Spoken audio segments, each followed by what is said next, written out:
What's up guys, it's Z here, welcome back to Yu-Gi-Oh! Deck of the Day. Today, once again, we are updating Heroes. Crystal Revenge gave us a long-awaited card, and with EN Shuffle, we now have a way to make the deck more consistent, getting access to Dark Law, getting access to searches. The only card we're missing now is Wake Up Your Elemental Hero, another fusion monster that is going to help making Dark Law even more easy, but this card in the OCG, it was released in like a Chronicles card, so we have no idea where this could be released in the TCG. It could be released like in the next set, or to be released in like 2 to 3 years. So there's no way to tell, but still Heroes right now do have really good cards to be able to do what they want to do very consistently, and we all know that Dark Law, especially in a format where the graveyard is so important for Ishizu tier elements being tier 0, if you play the deck correctly and you can protect your Dark Law, you basically have a free pass in so many duels. So before we begin with the video, if you enjoyed, give it a thumbs up, subscribe to the channel so you don't miss upcoming content, and now let's get to the deck profile. So starting with the Elemental Heroes, we play 2 copies of Stratos. Before I would play 3, but with EN Shuffle, you basically have more ways of getting access to Stratos, because if you activate a card like Hero Leaves, you get access to a Shadow Mist to search a Mask Change, and you have EN Shuffle, you can tag it out for a Stratos,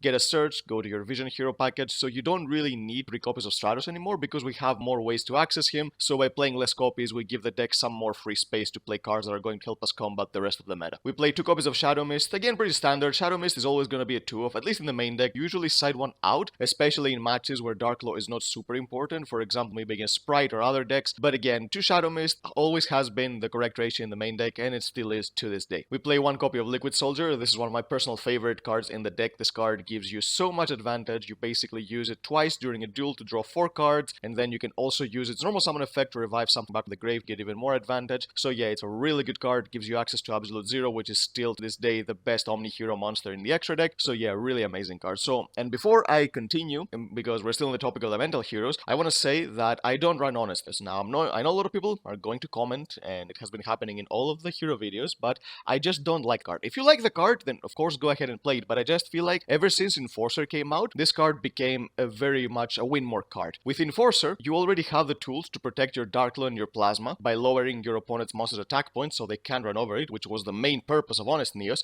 And for those who say that Honest Neos helps the deck OTK, well, Heroes are the one deck that do not need any help OTKing whatsoever. It's a deck that can bring out so many big bodies so fast and can OTK like nothing. So in the terms of a textbook thing, yeah, it's a win more card. Honest Neos doesn't offer anything to the deck that the deck can't already do. So with that out of the way, let's move on. We're playing for the Destiny Hero package, 2 copies of Malicious. This is the only card that is still on the ban list. With Hero Leaves being at 3, we only have Malicious at 2. So we can expect that sometime, possibly, we can get this card back 3, but the next card basically guaranteed that this card is always going to, and that card is the 1 copy of Denier, because this was the answer that Konami found for giving Heroes a way to have 3 or even 4 copies of Malicious throughout a duel, but only Heroes can use it. So yeah, this card fixed the problem of Malicious being at 2, but if we ever get Malicious to 3, it's going to become even more broken. But again, this card is really good because it gives you access to basically infinite copies of Malicious as long as you can keep reviving Cross Crusade. We have 1 copy of Destiny Hero Plasma. This is still a huge card, especially in a lot of matchups, because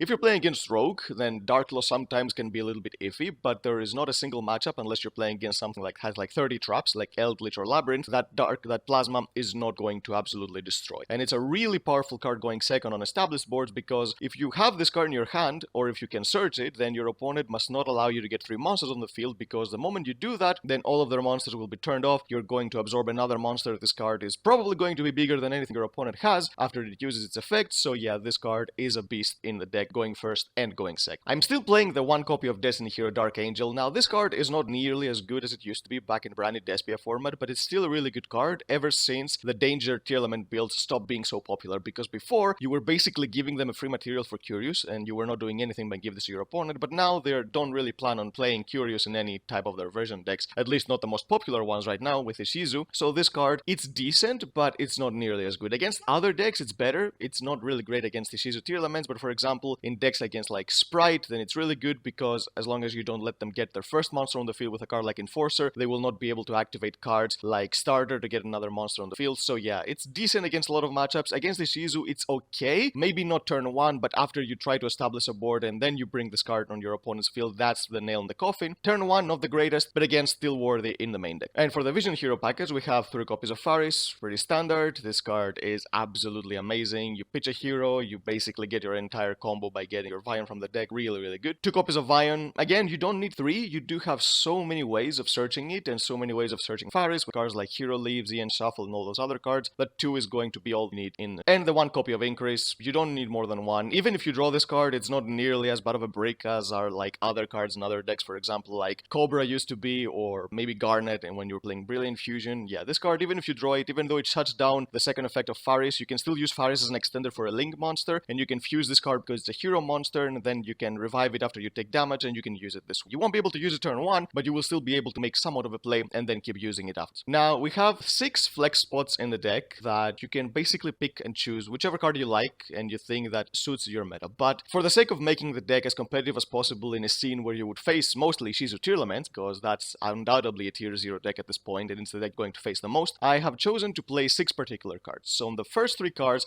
are 3 copies of Gospel and Haunted Mansion, and you can probably see where this is going, but I'm going to explain this in more detail. And along with the 3 copies of Gospel, I also play 3 copies of Skullmeister. Now let me explain why these 6 hand traps specific. Now, these cards, they are not only hand traps, but they can act as extra copies of Called by the Grave during your own turn. So let me explain. Against the Shizu Tier Elements, what you have to worry about the most when you're playing a graveyard-based deck, and yes, Heroes are a graveyard-based deck, because if Malicious gets shuffled back into the deck every single time you put it in the graveyard with cards like Keldo and Mudora, you are not going to be able to pretty much anything. The same goes for Denier. So you need to be able to stop these effects during your own turn in order to be able to play. On top of that, we all know that graveyard disruption hand traps are really good going second against tier elements, so it's not like these cards are good during your own turn. Obviously they're hand traps, so you can use them going second to stop cards like the tier element monsters from fusing in the grave, Ajid or Kelbeck milling more cards. So yeah, these cards serve multiple purposes, unlike a hand trap like for example Ash Blossom or Effect Veiler, which they would only be able to be used defensively. These cards can be used offensively during your own turn to help you push through your opponent's plays, because it's not only your opponent's field as a disruption right now, it's the graveyard too, because of all these cards that can pretty much shuffle your entire graveyard back deck. So I've chosen to play these 6 cards specifically in order to be able to protect my plays while also having something that is good going second against these Shizu Tier Elements. Again, if you don't face a lot of those decks in, for example, at your locals, and you can switch these cards with more generic cards like Ash Blossoms or even Dark Lure No More, anything you like, but for a format that you're going to play against the most represented deck, then these cards work wonders for this particular deck. And I would say the same thing for any type of other deck that tries to use the graveyard. It's going to have a huge problem, because not only are you going to have to play against the Bestials, but you're going to have to play against Mudora and Keldo. So play these 6 cards in your deck and you're going to make your plays more often than you would without. For the spell cards, we have the new card, 3 copies of Ian Shuffle. Now you can argue that this card is not a 3-of, but I really have been enjoying it as a 3-of, because this card gives you access to not only easier Dark Law, but it also has a second effect that you can banish it from the grave to shuffle from your graveyard into the deck an E-Hero or a Neospatian, but we don't play Neospatian. I'm going to talk about that as well. And then you can draw a card. So basically, not only is it going to give you the card you need depending on what you need, if you either need a Dark Law or a Stratos on the field, but it's also going to give you an extra draw. This card could be a hand trap, this card could be an extender, it could be a lot of things. So yeah, this card is really good as a 3-of, and it's not like it's ever going to be dead. You have so many ways of getting an E-Hero on the field. And also when it comes to Neospatians, normally I would play an Aqua Dolphin with this card,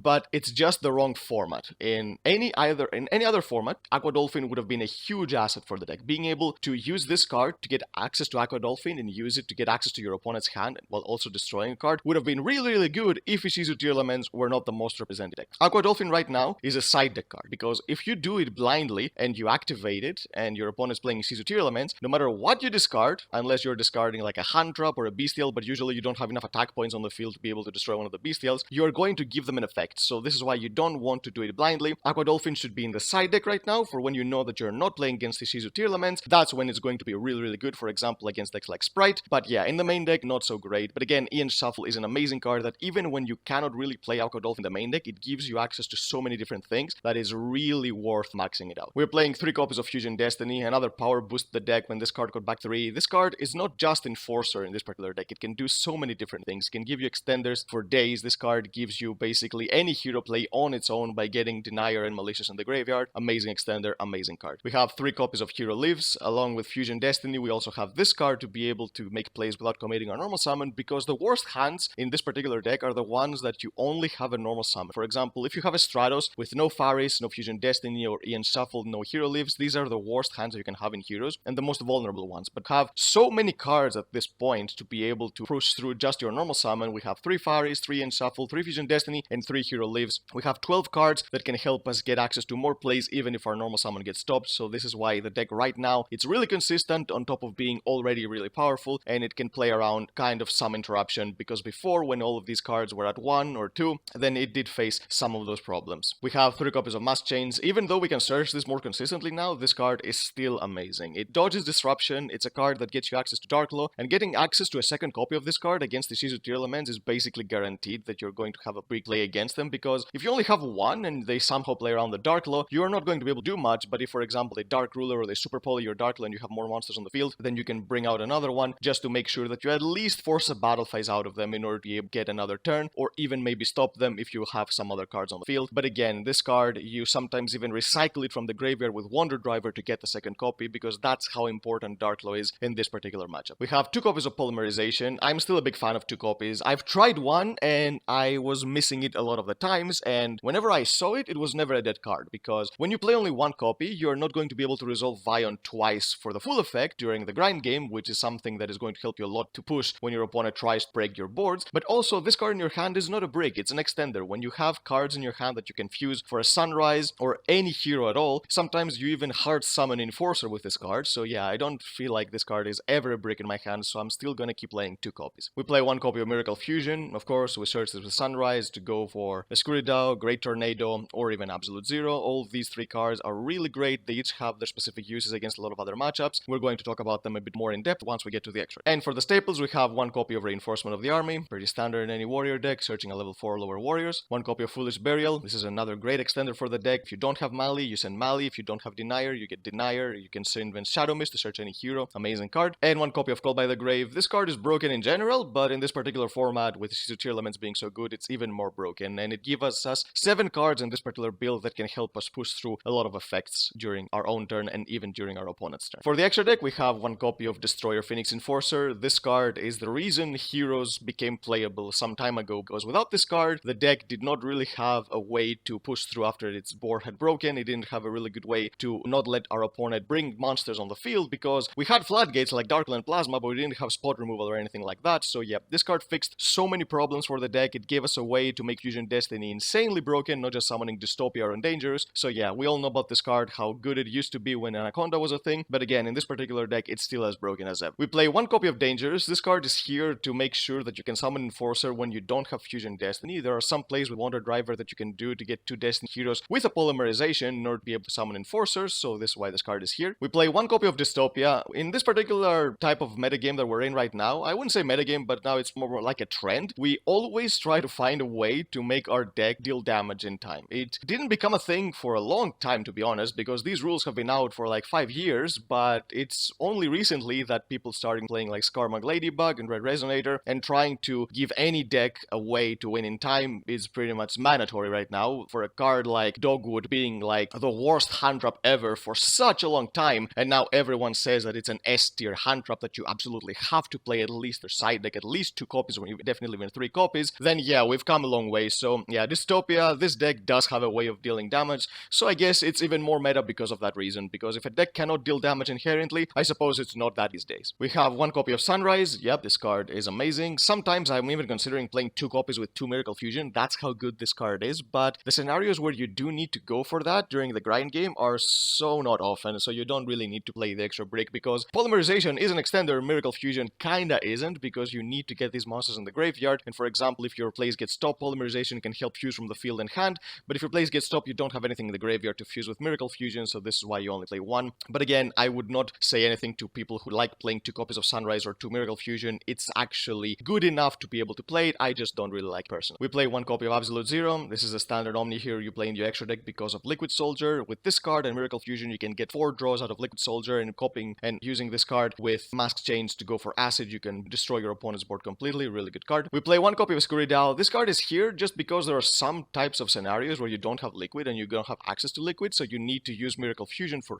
pretty much anything, at least push for damage, and because Dark is the most common attribute play in the deck these days, you need to play this card. And we also play 1 copy of Great Tornado. For this card is here for all the Flunder players out there. This is a deck that Flunder feels like the true Drake of any format right now. We all have the opinion of what the best deck is right now, which is his tier elements, but a lot of anti-meta players still enjoy playing Flunder, basically how they used to enjoy playing True Draco back day to counter the meta. Their decks are very similar, and this card gives you at least not an easier way to play against them, but it gives you a way to play play against them, because if you don't have this card, you're not going to be able to play around the barrier statue because they have the tools to be able to stop an attack from a Stratos or something, so you need the extra wind monster to be able to get another body on the field to try to run over the barrier statue and go for your plays afterwards. We play 2 copies of Dark Law. In this format, even a third Dark Law would be nice, just because you need to be able to keep it on the field at all times. But 2, it feels like it's already enough, to the point that if your opponent can play around 2 Dark Laws, then you don't have a way of getting a third one on the field anyway, so you're going to lose regardless. But the second one is mandatory. You always try to get a second copy of Mass Chains, either by searching a second copy of Recycling with Wonder Driver, to make sure that Dark Law is always going to stick to the field no matter what. We have 1 copy of Acid. Against backrow decks, this card is a blowout and a really good combo when you buy with Absolute Zero. They basically destroy the entire board. We play 1 copy of Blast. This is here to mainly dodge hand traps, targeting hand traps on Stratos, but against backrow deck is still really good because by bouncing backrows during end phases, you're going to have to play 1 less interruption during your own turn. So yeah, on top of dodging cards like Veiler, Imperm, and stuff like that, it's really good against back decks as well. And for the Link monsters, we have 2 copies of Cross Crusader. This card is amazing because it brings back Denier every single time, which means that you basically, as long as you have this card in your extra deck, you don't run out of copies of Malicious from your graveyard deck. So yeah, this card gives you access not only to that, but it searches you your Dark Angel, and against a lot of matchups, Dark Angel can also be an auto. We play 1 copy of Wonder Driver, recycling Mass Change for extra copies of Dark Law, and also having access to Enforcer when you don't have Fusion Destiny because of a card like Dangerous. This card is really good, and when you don't play Super Poly in this deck, you have so much free space in the extra deck that you can play cards that you don't really would need to play otherwise, which is the next card, which is the 1 copy of Dread Decimator. This card, it doesn't offer too much to the deck, but sometimes you can use it. The only scenario where this card is really good is when you get debarriered, but debarrier is not really as popular as it used to be. Some people are still playing it, and by having this card in the extra deck, you can make sure that you can OTK even without fusion monsters by getting cards like Plasma on the field and this card and maybe a Stratos or a Liquid Soldier or a Faris. This card is going to give you the attack power to OTK even under barriers. That's the only scenario where I see myself summoning this card, but again, we don't have space issues when we don't play Super Poly in the deck, so you can play pretty much a lot of free stuff in the extra. So yep, that's the deck, guys. Heroes now feel a little more complete than before, and I don't really think that Wake Up Your Elemental Hero is going to be that big of a difference in the deck, just because Ian Shuffle basically serves the same purpose, which is getting access to Dark Law. Wake Up Your Elemental Hero does the same thing when you pop it yourself with a Destroyer Enforcer to get Shadow Mist from the deck, so I feel like the deck already has tools it needs to be able to do what it wants in every single matchup separately and consistently, and in a format where the graveyard is so important, Heroes, if they get their plays off, then they can have a really free time against those decks with cards like Dark. So yep, that's the deck, guys. If you enjoyed it, give it a thumbs up, subscribe to the channel so you don't miss our upcoming content, and we'll see you next time.